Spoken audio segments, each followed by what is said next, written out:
Chapter केस करून अटक न करता सोडून देण्यासाठी विजापूर नाका पोलीस ठाण्याच्या पोलीस हवालदाराने खाजगी इसमाकरवी 10,000ची लाच घेतल्याप्रकरणी लाचलुचपत प्रतिबंधक विभागाने दोघांना अटक केली आहे। यातील आरोपी पोलीस हवालदार किरण देविदास म्हेत्रे यांनी तक्रारदार यांचे आणि त्यांचा मामेभाऊ यांच्याविरुद्ध विजापूर नाका पोलीस ठाणे येथे IPC कलम 325 प्रमाणे गुन्हा दाखल असल्याचे सांगून जर गुन्ह्यात तक्रारदार यांना अटक न करता फक्त चॅप्टर केस करून तक्रारदार यांना सोडून देण्यासाठी खाजगी इसम रोहित नागेश गवड यांच्याकरवी तक्रारदार यांच्याकडे 25,000 रुपये लाचेची मागणी करून तडजोडी अंती 10,000 रुपये लाच रक्कम पोलीस हवालदार किरण देविदास म्हेत्रे यांनी स्वीकारण्याचे मान्य केले व लाच रक्कम खाजगी इसम रोहित नागेश गवड यांच्या हस्ते स्वीकारली असल्याने दोन्ही आरोपीस ताब्यात घेऊन जेलरोड पोलीस ठाणे सोलापूर शहर येथे गुन्हा नोंद करण्याची प्रक्रिया सुरू आहे।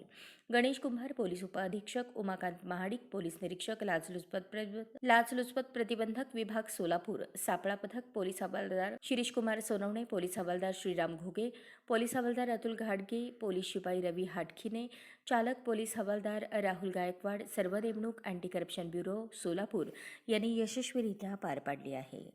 अशाच नवनवीन अपडेटसाठी जनता राज्य न्यूज चॅनलला सबस्क्राईब करा, लाईक करा आणि शेअर करायला विसरू नका।